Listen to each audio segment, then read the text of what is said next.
it's like, you keep scrolling, like, dude, I can't get over this. My favorite one was the belt buckle where the beer bottle or the beer sat in the belt buckle. That was that's hard to beat. I know. I got some holsters too, so I can carry about 8 beers. There you go, 8 beers a man. There you go. I like it. Go. So as you can tell, he's a Bengals fan. You're an Ohio State fan. So let's just what's your thoughts on the way the Bengals season went? Let's start there. Not mad. I've been a Bengals. I'm 49 years old. Hey, so, you got a year on me, brother. Well, a couple months. I'll be 49 in April, so you got a couple months on me. Yeah. So we've been around. Suffered through a lot of bad Bengals seasons, and I don't put that one. I don't put this year on a bad one. A lot of unforeseen stuff happened, and I truly believe Joe Burrow is the best quarterback in the league when he's healthy. Absolutely.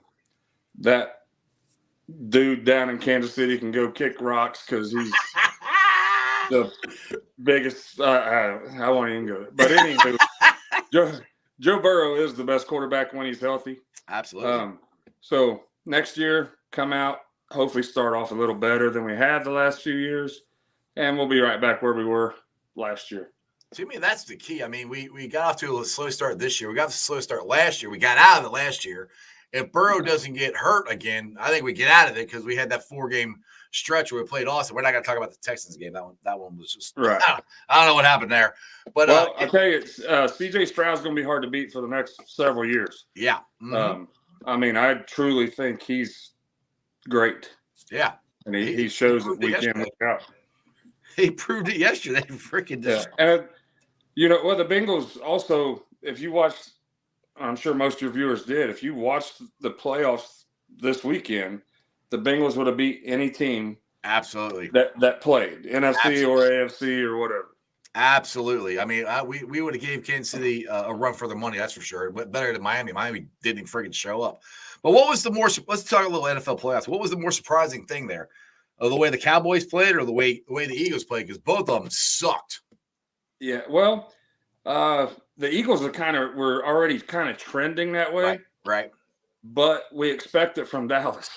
Right. I mean, unfortunately, they try to hype Dax up every year, and the NFL media and the talking heads are, right. Dak's going to be MVP this year, and he's just not that guy. To me, Dak is Andy Dalton. Yeah, with a little bit better stats. He's a great guy, nice guy. You hear him talk, he's a great guy. I'd love to hang out with him, but absolutely, he's just not John Elway. Exactly, and that's the thing. It's like, dude, it's like I wasn't going to put it past them for them to lose, but for them to just absolutely get freaking boat raced by the Packers, it was shocking to me. I'm sitting there watching these guys play, and I'm going, this was the number 1 seed or almost the number 1 seed in the NFC. I mean, geez, like they played terrible. I mean, they made the Green Bay Packers look like, Super Bowl champs. I mean, maybe Green Bay goes on and wins it. I don't know. But, I mean, Love looked like a freaking MVP quarterback. Yeah, Love looked like the MVP. And, I guess the way they got beat was kind of shocking, but them getting beat didn't shock me. Yeah. I really thought Philadelphia would kind of turn it around in the playoffs. I think they're a great team, and their defense has struggled the last 4 weeks. Mm-hmm. And they made Baker Mayfield look like he was an MVP. Exactly. And we all know he's not. Their freaking defense. I mean, I don't want to sit there and say somebody quit, but dude, they did not look like they were into it at all. There was missed tackle after missed tackle after missed tackle, dude. Yeah, and the thing that didn't shock me about it was Patrick Mahomes crying after every play that wasn't a good play. Oh, dude, I would like. Okay, so I don't know if you follow me on Twitter, Facebook, or anything. So I was taking a shot at Kansas City, which it was. I mean, every time whoever Kansas City plays, I'm going to root against. I'm a root. Absolutely. I'm a root against Kansas City. And these Chiefs fans, they are so toxic, dude.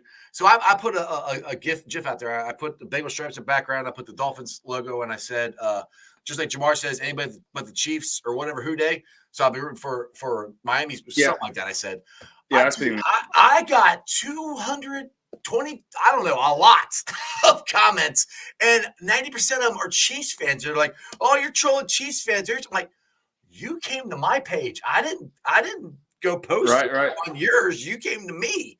And they're like, well, you talked about the Chiefs, like, we live rent free in your head. I'm like, really? I'm like, I told one of them, I said, look, if you weren't in the playoffs and the Bengals were, you'd root against whoever the Bengals were playing. I said, and there's nothing wrong with that. That's fine. But that's football. The part. Right. That's the fun part. We got 50-50 where I live, probably Bengals Browns fans. And there's nothing I wanted more than the Browns to be good too. I just wish we were there too, But I guess, that was kind of shocking the way the Browns got beat. Well, yes and no. I can't wait for the glass. The way their defense played. Yeah, the way their defense played. Yes, I'll give you that because I respect their defense. Their defense was really good. That part was shocking. Joe Flacco and the Cinderella glass slipper breaking. No, that part didn't shock me. But yes, the way the defense played, and first time I've seen Myles Garrett not show up in a big game. I mean, we never heard from him at all. They shut his ass down, which that was surprising. Yeah, I heard his name is about as much as I heard the Bengals first-round draft pick this year. Right, exactly. Miles Murphy, he's starting to come on, but we'll see. Jared here, he says, who do you guys think is the most toxic fan base? Well, it used to be the Steelers, but I think the Chiefs fans over the last couple of years have way surpassed them. Because I did another GIF about the Steelers, and I barely got anything on it. I got blown up, which I don't care who I got blown up on. It's just the two differences. Go ahead, man. Yeah, and one of the other reason is, and the NFL media does it too, and the fans. They're trying to put Patrick Mahomes, and he's great. Obviously, he showed that, he's proved that, and everything. But they're already calling him Tom Brady. Oh God! And he has proved this year he's not Tom Brady. And I know Tom Brady whined a little bit. If you're a elite NFL quarterback, you're going to whine. But Patrick is every play that don't go their way, he's whining, and he's making me to where I don't like Travis Kelce. I know, and I hate that. I like Kelce, but that's his. I can't stand. I would troll Patrick Mahomes every day if I was into that type of thing because I can't. I think he's the worst thing in the NFL, dude. Well, the game where was it against Buffalo? I can't remember where the guy lined up off sides. And Patrick Mahomes consciously went in front of cameras, and Andy Reid both like, oh, this looks bad for the NFL. They got to fix this. I'm like, dude, he was off sides. It was the right call. What are you complaining about? This makes you look bad, not the NFL. Yeah, so that is a rule that if you're off sides, they're going to throw a flag. Shocking. They let it go. If you I don't know, I coached football for 15 years, high school, junior high level. Right. And your receiver has to ask. And he never looked. You say, I'm on, and they say, yes, you're good. I'm off. Yes, you're good. If you don't ask, they're going to throw a penalty. Well, that's the thing. They're like, well, he should have told him. I'm like, no, it's not the referee's job to tell him. Absolutely it's the player's job to go, am I good? Am I good? Am I good? And they're like, yeah, or you got to back up or whatever. Wide receivers should do that on every freaking play. If you're on the outside one, you should look and see if you're good or not and point the ref. Yeah, I'm good. All right, I'm good. Yeah. That's just peewee football stuff. And for Patrick Mahomes to go complain about it was ridiculous. Well, in the press conference, I think he had a tear. I think he was crying. He did. I think he did. I think, I would say that his mom had to deal with two big babies all the time. Exactly. Johnny Paps here says, if it's not Mahomes bitching, it's Kelce or Pacheco. The entire offense complains after every single negative play for scrimmage. Yeah. It is. It's horrible. The funny thing is, some Chiefs fans, they were trolling me, and they're like, "Hey, you should go watch the Bengals because they replayed the Bengals and Chiefs AFC Championship game last year because the Steelers game got moved." And of course, I was watching it, but dude, I'm sitting there watching it. It's reminding me that Joe Burrow got late hit. They never called. There was I forgot about this, but the interception that the Chiefs got when they batted the ball up in the air against T. Higgins and they caught it. The play before that, where he hit Jamar Chase in the helmet, that dude not hit Jamar Chase before the play. That's pass interference. I mean, I could go through different plays after different plays. Absolutely. You got away with that. You got away with that. You got away with Yeah. that. I'm like, and then you guys are like, oh, we never get any calls. Give me a break. Yeah, they get all the calls. Anyway, I can't. He's my worst hated in the NFL. But the thing is, though, that's one thing that I'm more. I mean, I'm disappointed that we didn't make the playoffs because I thought we had a chance to win the Super Bowl, but I really miss the opportunity and the ramp up to the Chiefs and Bengals, for the third year in a row. Absolutely. I really want to see. And the thing is, like, I know the second half didn't go so well at Kansas City, but Jake Browning played pretty damn good against them. I mean, they're like, oh, we beat them. I'm like, that was our backup quarterback. Yeah. First half we were winning, and I love Zach Taylor, but if Zach Taylor would have kicked the field goal instead of going for the fourth down on that first possession, second half, it might have been a different game. I don't know, but that's either here or there. I love being aggressive, but he's just I feel like he does it at the wrong time sometimes. I think if I'm playing Kansas City, I'm taking points anytime I can get them, unless I got to have them. Especially when you got your backup quarterback and we're as injured as we were. You got points, you got to take them. But, I mean, we could have lost the game anyway. That could have just been a different a changing point there. Let's go here. William Dawson. He said, do you think the Ravens will win the Super Bowl? God, I hope not. I think they got a good shot. I'm rooting for anybody who's playing the 49ers because, like I said, we're old, so we watch the 49ers. So I hate the 49ers. Everybody always asks me, like, why do you not like the 49ers? Because I'm an old Bengals fan. I saw them beat us twice in the Super Bowl. So I'm rooting against the 49ers, I'm rooting against the Ravens, and I'm rooting against the Chiefs. That's the only three. Everybody else, I don't care. Anybody else can win it now. I would love to see Detroit play in Houston. That'd be cool. I love Detroit's coach. Yeah. He's not a whiner. He's just a bitcher. I love the aggressiveness. Oh, dude, and watch it because I was at the first playoff game we won in 31 years or whatever, however long it was, back in 2021. I was in the stadium, and I'm not gonna lie. I admit I was shedding some tears watching those Detroit Lions fans shed tears. I'm like, yeah, I feel you. But one thing is that, and I'm not saying we had it harder, and I don't mean this at all, but they hadn't had. That's the first home playoff game they had since 1991. I was my freshman, sophomore year of high school. Yeah. We went through playoff heartbreak after playoff heartbreak after playoff heartbreak. Yeah. So that's not that ours was even more emotional, but some people were like, oh, I think we were more emotional than they were.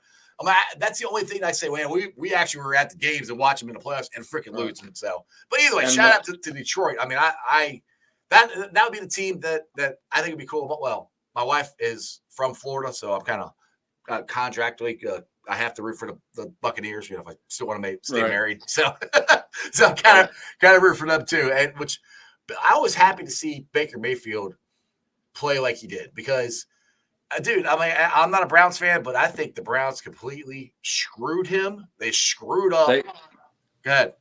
No, I'm just saying they definitely did, and they're going to pay the price here when it comes time to start paying because they don't have the money. Nope. Or draft picks. Nope. They got beat Saturday with their draft picks. Right, exactly. That's like which the thing I didn't get, and I didn't really get this when they did it because Baker, like the year before that, won their first playoff game. That whole season, he played injured. And hindsight, he should have said, "No, I'm gonna go get the surgery, and I'll sit back and you guys can pay me my my contract or whatever." But he didn't. Which is credit to him. But he screwed himself because then they just turn around and decide they want to get Deshaun Watson. Which, if you're getting Deshaun Watson of 2019, 2018, then he's better than Baker Mayfield. But dude hadn't played in 2 years, so you really didn't know what you're. So the Browns just gave the Houston Texans a freaking gift. Like here's a whole bunch of draft picks. We'll take your problem child. They possibly could have created the Dallas Cowboys when Troy Aikman, Emmitt Smith, and Michael Irvin was there. Yeah, because they got almost that many draft picks. Right. And I would root for Baker, but I can never forget him playing for Oklahoma and planting the flag. Yeah, planting the flag. The block goals. So Baker can go kick rocks as well. Exactly. Yeah, you are definitely an Ohio State fan. So let's get into that. Where's your, as an Ohio State fan, where's your thought process on Ryan Day as far as well, he hasn't been able to beat Michigan yet. Oh, I think, did he beat him once, or has he beaten? I don't think No, he's beaten him. he has not beat him. He's 0 Yeah. for 3. Yeah, 0 for 3, So, and hasn't looked good. What's your thoughts on him? If there was somebody better, I would say go get him. But I don't know who you would get at this point that would come in and do better. I don't like Ryan Day. Like I don't know if you watched the Notre Dame game where the press conference or when he was leaving the field, he tried to be real aggressive. Yeah, that was after because they did the whole thing on Pat McAfee show. And he's just not that guy. He's not the guy. Like he's not Urban Meyer. He's not Nick Saban. To where you're just like the Detroit coach, you know, aggressive, and he wants to be that guy. He's just not it. And that's why I grew the beard, right? Look meaner. Yeah, I guess. I really loved him when Urban was there, and Urban relinquished play calling to him. Right. I felt like he done a good job in that role. I don't just like when I played high school football, we had a legendary coach. He was insane. And then the whole time I was coaching for other coaches, anytime we had one come in that was like that, I just loved that guy. And Ryan Day is just that meaty level, just an even kill guy. And it's not enjoyable even when you win. Right. Exactly. Because he made me cringe a little bit after the Notre Dame game when he tried to be that guy. Like it doesn't fit, bro. It doesn't fit. You can't pull that off. Right. Jared, back to the Baker conversation. He said, I have some opinions on this. After being a diehard fan, Watson can still be top 10, but Baker was never going to flourish in Stefanski's system. I don't agree with that. I definitely don't agree with that. Because he actually was flourishing in Stefanski's offense. That's why they won the first playoff game. So I'm sorry, Jared. I do think Baker was actually doing pretty well in that offense. Go ahead, man. I think Deshaun Watson was overrated to begin with because if you remember, his stats were outrageous because he played on very bad teams that he was coming from behind every game. You know, he still only won 3 games, 4 games, and maybe 8. They had that epic collapse. His actual last game as a Texan against the Chiefs in the playoff game. I think they're up by like 20 points, 24 points, and the Chiefs came back and beat him. That was his last game as a Texan. Yeah, I just his stats were very good a few years ago, but you got to remember they lost all them games. Yeah, and you can throw 400 yards in the second half when you're trying to score 30 points. Right, exactly. Because you're down 30. Exactly. All right, let's get the Giant Paps here. Let's see. Let's talk to Trey Hendrickson. If that's the case, Trey Hendrickson should – I'll talk about the plays here, no non-calls. He said, if that's the case, Trey Hendrickson should bitch every play. That dude's getting held on 85% of the plays he's rushing the quarterback. And he still almost led the league in sacks, which I was like, man, that last game against the Browns, I'm like, put him back in. Like, don't just let TJ Watt have it. Yeah, I don't know if Hendrickson is the most underrated. He's definitely the most under talked about. That is true. Nobody gives him nothing. I at work we'll listen to ESPN radio or whatever in the morning, and first of all, they don't talk about the Bengals at all. No. But Trey is never in that conversation of that. And I do think TJ Watt's better than Trey Hendrickson. Oh, yeah, I do too. But I mean, not by like that much. Right. I mean, he's better, but not. Trey's good enough to be in that conversation with those guys. Absolutely. And he just he gets 0. You never hear none of them say a word about him. Yeah, I mean, if you go in the AFC North, I think it goes Myles Garrett, TJ Watt, and then Trey Hendrickson. Those are your top 3, and just in our own division. Those are your top 3 pass rushers. But yeah, and Trey has done it this year, and he really did not get a lot of help this year. And that's one thing that I was surprised with the Bengals this year. Is I was hoping we'd get more pressure on the quarterback being that we drafted Myles Murphy, being Joseph Osai had such everybody talks about, I know, the play at the end of the game against Patrick Mahomes, but before that, he was dominating that game. And I really thought he was going to have a big year this year. And we'd be able to put like the NASCAR package where we put Sam on the inside, Joseph Osai on the outside, Murphy on the inside, Trey on the outside, and go get the quarterback. I never saw it because Joseph Osai was never on the field, which was shocking to me. I know he had an injury to deal with, but he had an injury to deal with the year before that, and by the end of the season, he was coming up. Right. We never heard from him this year. Was that? Were you shocked about that as well? I agree. I also think Hubbard was. I think he was playing hurt all year. Yeah. Yep. At least for half the season. Yeah, he just didn't have the same motor. Mm-hmm. You know, him and Henderson, they were dying at the end of every game the last 2 seasons besides this year, and I love that. You know, just the hustle. And I really think the Bengals I understand why you don't spend money on a safety or give a big contract to the safety, but they let 2 of them go, and it hurt this year. Well, I still think Bell was a shock. I don't think they thought he was going to leave. I think they thought they had a shot at keeping him. Right. I mean, Bates, we all knew he was going to leave. I mean, Bates turned into the money we would have paid Bates. We got Orlando Brown, which I still think Orlando Brown did a good job. I mean, offensive line still is up and down this year. It was more up than down, I think, but it still can get better. But this is what I'll do some offensive line talking. You're a former high school football coach. This is what I've said, and this is with Jonah Williams. I say re-sign him. I think he and DJ Reader are the 2 biggest ones to resign. DJ is unfortunately, I think it'll be easier to resign since he's injured and we don't know when he's coming back. Right. Jonah, I think you got to keep him because I don't think there's a right tackle out in the free agency or in the draft that the Bengals could actually get that's better than Jonah. Good. I definitely think you re-sign him unless he's demanding crazy money. Right. Because I don't think you should have just my personal opinion, I would never draft a lineman. Just because they're rare. Yeah. They're rare for one. Mm-hmm. And when they do work, it does take a few years where you can spend the money on a veteran. Right. You know, there's plenty of tackles and guards looking for that second contract that you can make more valuable than a draft pick. Right. Just my opinion. I mean, no, I don't disagree. I've said that for a while because people think you drafted offensive lineman and he's going to automatically plug and play. That's not the way it works. It works. Defensive ends and defensive linemen are too good for a rookie lineman. Right. Yeah. Exactly. That's what thing is. These guys go from the best player on their team to playing in the NFL where everybody was the best player on their team until they got to the NFL. So I mean, the other thing that I've said is.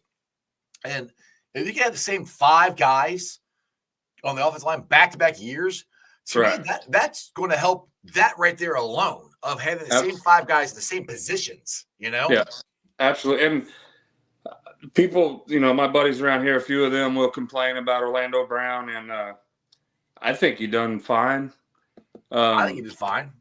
And he's going to continue. You're not going to go get nobody better than what they got out of him this year. Right. So I think the offensive line will be fine next year. And I'm with you. Re-sign Jonah. You're not going to get better in the draft or free agency because they're not there. They're not there. There's very few that come out of the draft that, and if they are, they're picked in the top 5. Yeah. I mean, everybody loves that guy, but they're not there. Yeah. I mean, one guy with that I liked in the draft, and I wish they would have drafted the Ohio State guy, Dwan Jones. That would have been nice to get him.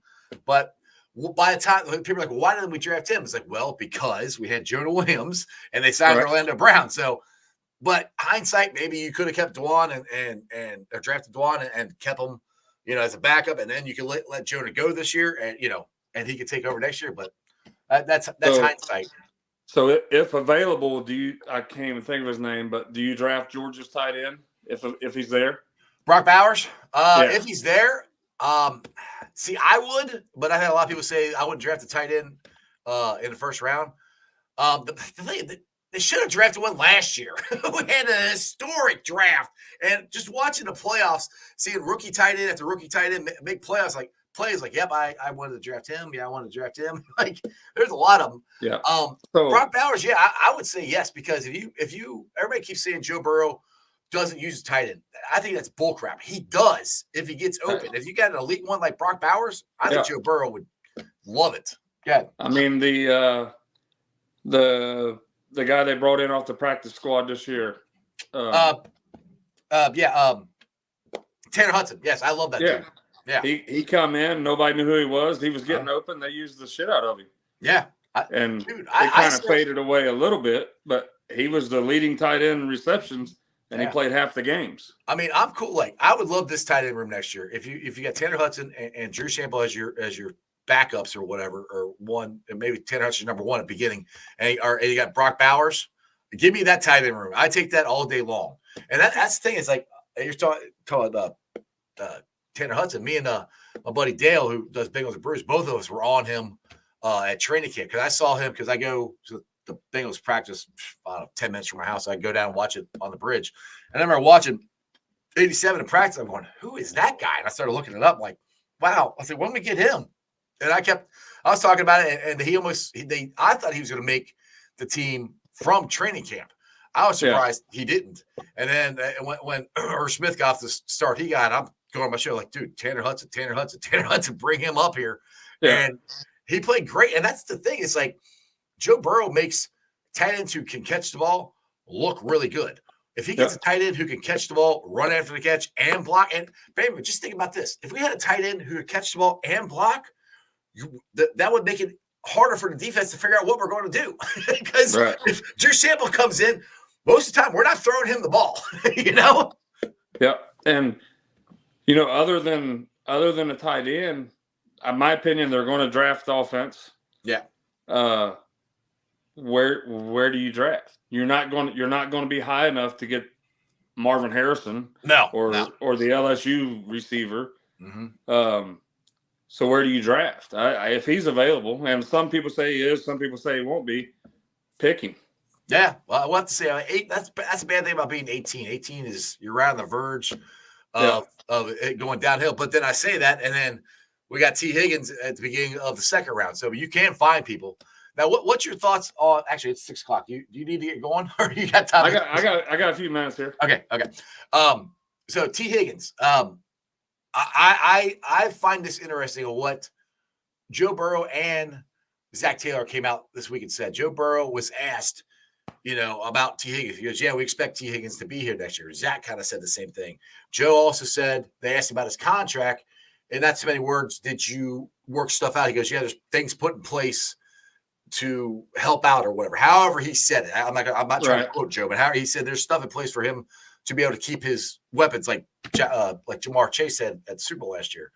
Yeah. Where are you at on T. Higgins? Do you think they sign him? I don't think David Mulugeta is going to let him get signed unless T tells him, dude, you work for me, or are they going to tag him? I definitely could see a tag. So I think ever since the DeMar thing, T. Higgins ain't been the same. Yeah. I think he fell off. He is better when Jamar Chase ain't in the game. Mm-hmm. To me, it seems like every time Jamar sits out a game or whatever, T. Higgins plays very well. But I do think the end of last year and the way he played this year, his price should be a little cheaper. But it might not be as cheap just because his capabilities. I truly hope he's there. Oh, God, yeah. I know. You don't let it interfere with Jamar's contract because I'd rather have Jamar. Yeah, absolutely. I love T. I've actually met him before. He's a really nice dude. Oh, he seems great. Oh, he's an awful nice guy. I think he wants to be here. I mean, he did say it that on some article I read that he said he wants to be here. But he said it's out of his hands. Now, I've had Corey Dillon on my show, which he's on the show every Monday. I actually asked him that yesterday, or Cap asked him that. I can't remember. How do you handle an agent? And Corey's like, look, he's like, when it was with me, he's like, my agent works for me. If I wanted to stay somewhere, like, dude, you work it out, so I stay here. And that's where I think if T wants to stay here, that's the feeling I get that he's going to have to do. Now he's not going to. I don't think he's going to put that out there publicly at all. We'll never know that. Right. It's all going to stay in house. But that's what I think is going to have to happen because Dave Mulligetto, the agent for T, has never signed a contract with the Bengals. Never. He's Jesse Bates' agent and a couple other guys, and they've never worked a contract out with them. And Mulligetto is also Deshaun Watson's agent, so he's worked out big. He gets big money for his agents. So that's where I'm like, if this is going to work out, T needs to step up and say, "Look, I want to stay here." Now, I don't think T should just ever says a team-friendly deal. He can do what Trey Hendrickson did, what Logan Wilson did, what Pratt did. They all got paid. Now T's going to get paid more than they did, but they didn't get paid as much, I think, if they would have hit free agency. Yeah. That's what I think it's come down to. I think the difference in the Bengals now and 6 years ago is they're like people want to be here. Yes, exactly. And there ain't a whole lot of players in the history of the Bengals that says I want to be in Cincinnati. Right. Exactly. And now you're getting that. And I think you're going to have I don't even know what free agents are going to be available this year. I haven't really looked into that, but there's other receivers that's going to say I want to play with Joe Burrow. Oh, absolutely. So if the route T is taken is out of Cincinnati, I hope the Bengals are paying attention to who might want to come here. Because, I mean, T deserves good money, but his this year and a little bit of last, it didn't show it. His problem this year, he kept getting injured. That was a problem with the whole team. We got which was funny is my big thing coming into this year was keep the offensive line healthy. Keep the offensive line healthy because the last 2 years we went to the Super Bowl and AFC Championship game. We're going to the biggest games of the season, and we're down one or two offensive linemen. Well, the offensive line stayed completely healthy. Everybody else got freaking hurt. It's just diesel. Yeah, so, it's brutal. I think the Bengals got about 4 years here, I think, and I hope all 4 of them years are deep in the playoffs. Because then if you do that, then you got another 4 years. You've heard it here first. Bam Bam says we're going to have a 4-peat. 4 Super Bowls in a row. I will definitely take that. Oh, dude! If I did that, if that happened, you think the Chiefs fans would be unsurfable? Wait till I get on Twitter talking about the Bengals. I guess they would be. I got a question for you. Then I'll hop off here. All right, what ending to the Super Bowl is more heartbreaking? Bengals, San Francisco, 1988, where we dropped the interception in the end zone, or Seattle not handing the Beast the ball. Well, for me, I'm gonna have to say the Bengals because it's heartbreaking for me. Right. But as far as I would say, as far as heartbreaking or just plain stupid, you should have just handed the ball to beast mode. I mean, that's plain stupid is that. But Seattle had that game won. I don't know how or why. I still don't know why you would do that. I'm still boggles my mind of why in the world you'd hand the ball or would not hand the ball off to beast mode. I don't. Marshawn Lynch is still wondering himself. Yeah, he says that every podcast he's on. Exactly. But the dropped interception was really, really bad. Dude, I was 12 then. I have the house, my parents don't live in the house anymore, but the closet in my bedroom had 3 holes punched in it from my 12-year-old crying ass. I was so mad after that game. That's why I hate the 49ers. I'm like, absolutely. And sorry, like I know Joe Burrow has got a ton of nicknames. I'm like, I call him Jackpot. The one you can call him Shiesty, Burr, you call him whatever you want to call him. Just don't call him Joe Cool because that's fucking Joe Montana's absolutely nickname. And when Bengals fans like Bengals fans and Joe call him Joe Cool, I'm like, it just makes me cringe. Like, don't call him that. like Joe Montana did this twice. And like some of these guys are old Bengals fans. Like, it's Joe Cool. I'm like, don't say that. And the Bengals should have beat them twice. They should have beat them in '81 too. Yeah, if we could have, if we would, for us, we would have threw the ball instead of trying to run it 4 times in the goal line stand there. Or if Collinsworth, who was my favorite player, then doesn't have the worst game of his freaking year that year. I loved Collinsworth, but I hate every time he does a game now. Dude, that everybody's like that, and I'm the same way. I mean, he always seems like he's rooting against them, but I think he does. I know he does that because he's a former Bengal, because he wants the Bengals to win. So he overcompensates.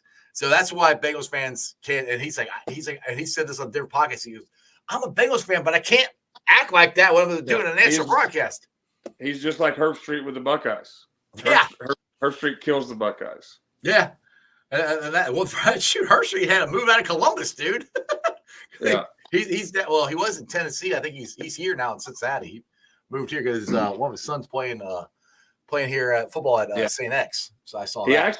He actually lived here in Franklin. Okay. He played Pee Wee football here.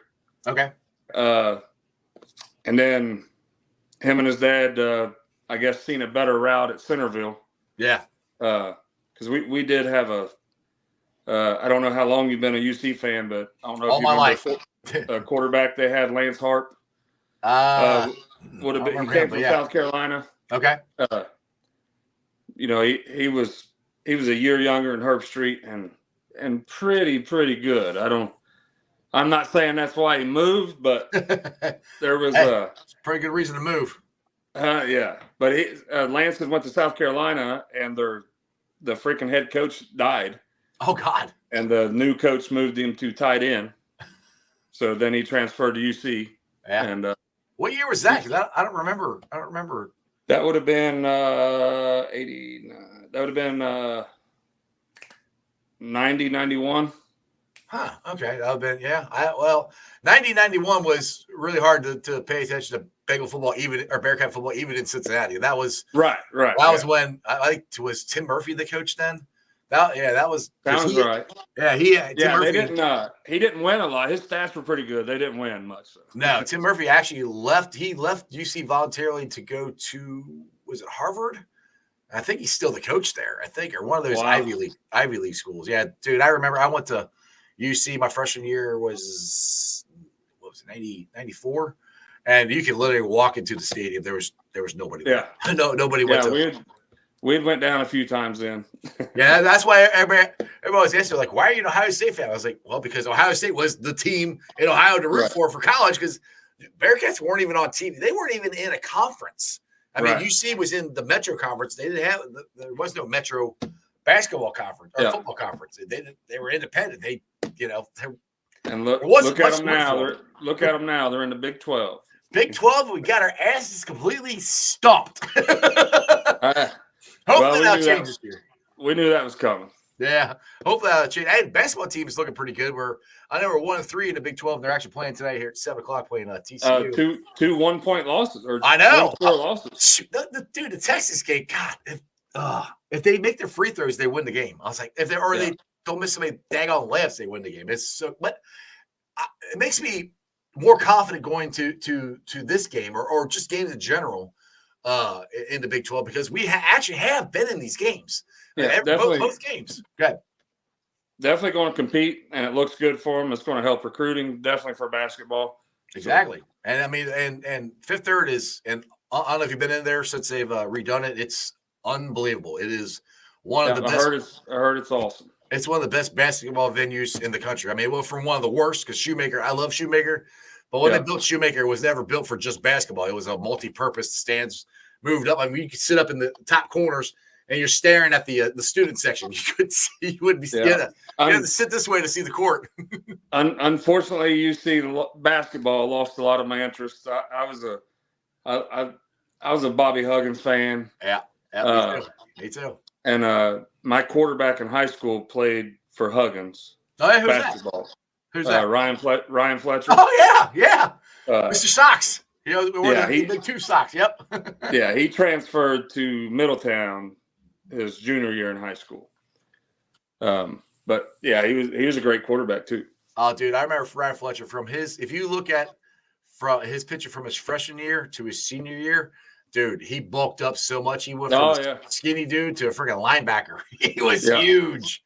Yeah, that was the monster factor was big back then, and bulking our guys up. So, I love the years of Huggins. I'm hoping Wes Miller has got something going here because every time we change coaches, we got to basically start like completely over. Because Mick Cronin, they replaced Huggins and Mick Cronin, and he had a dumpster fire to fix, and he finally got it going, and then he left for UCLA, and then Brandon came in and blew the whole thing up, and now we got Wes. Who I think Wes, I like Wes. I think he's going to be a good. Yeah, coach. I don't mind him at all. Yeah, and the thing I like is it cracks me up is he played in the Duke North Carolina rivalry. Well, I say that he was on the bench then; he might not actually play. Right. But he said he goes, this UC Xavier rivalry he thinks it's more intense than that rivalry. Now, I wish the players would buy into that so they could actually show up and actually maybe compete against Xavier. That would be nice. We keep getting their ass kicked by Xavier, but that would be nice. Hey, I still hate Christian Laettner.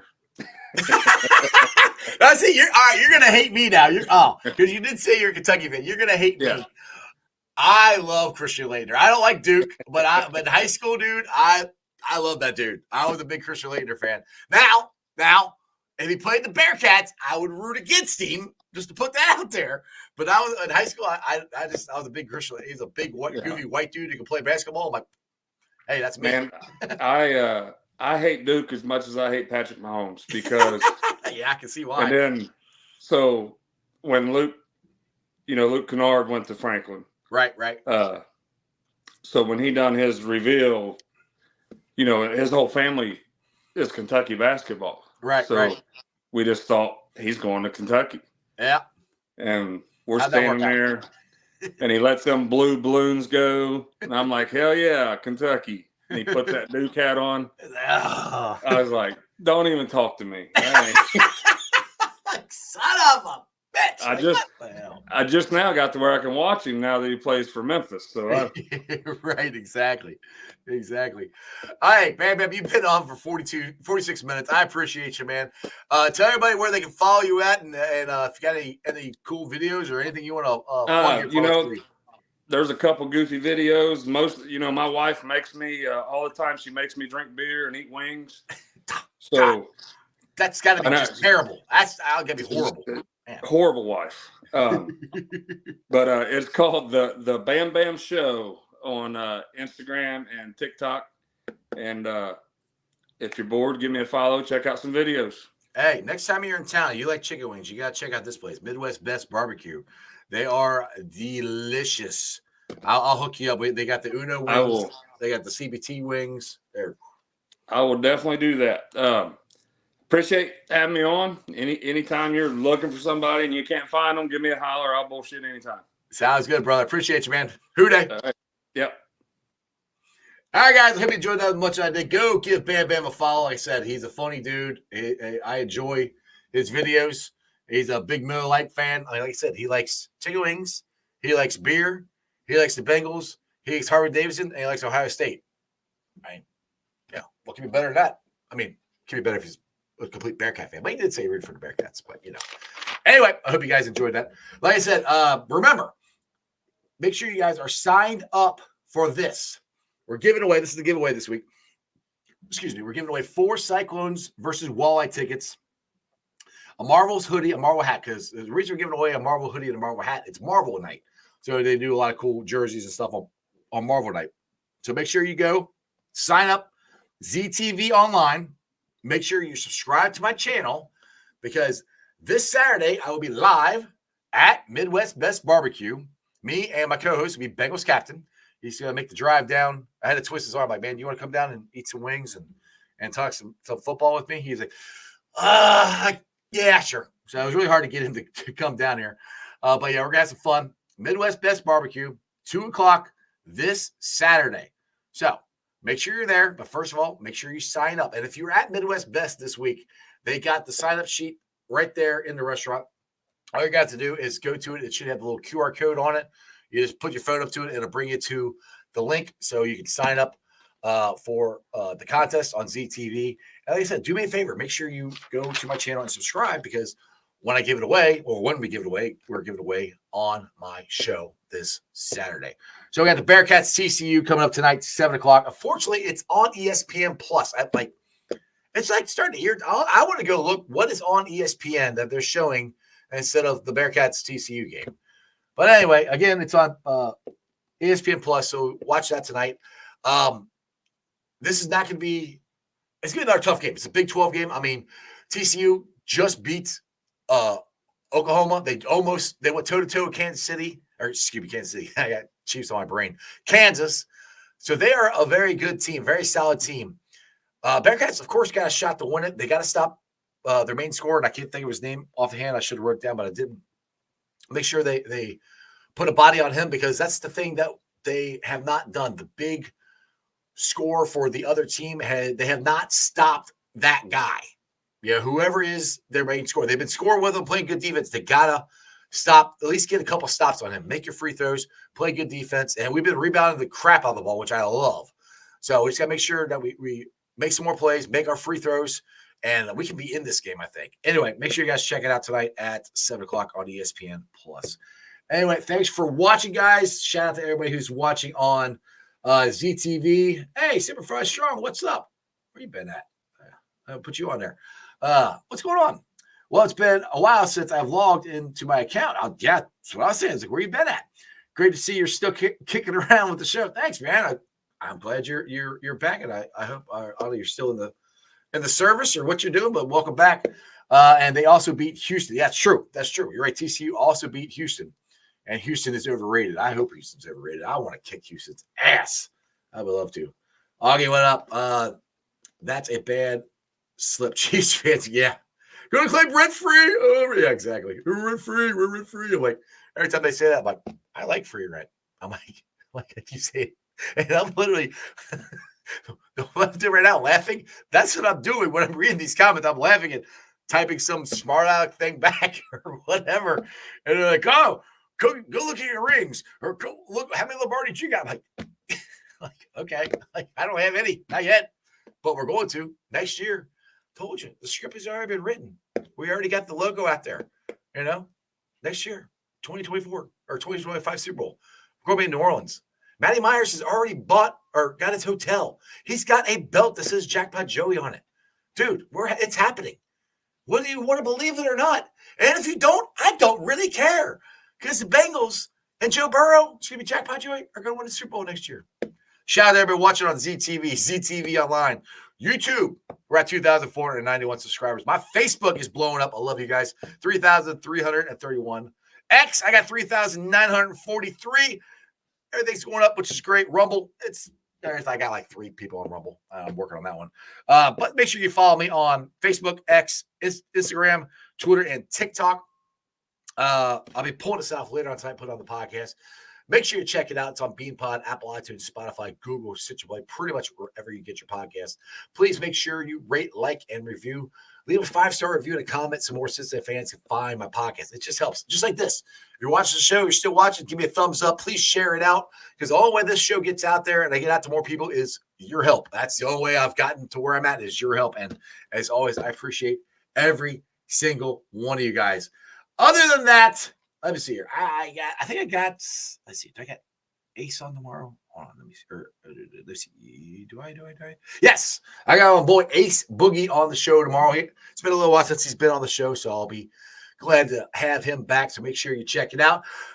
I'm going to watch the Bearcats beat TCU. Other than that, throw it up, baby. That's just sports, baby. See ya!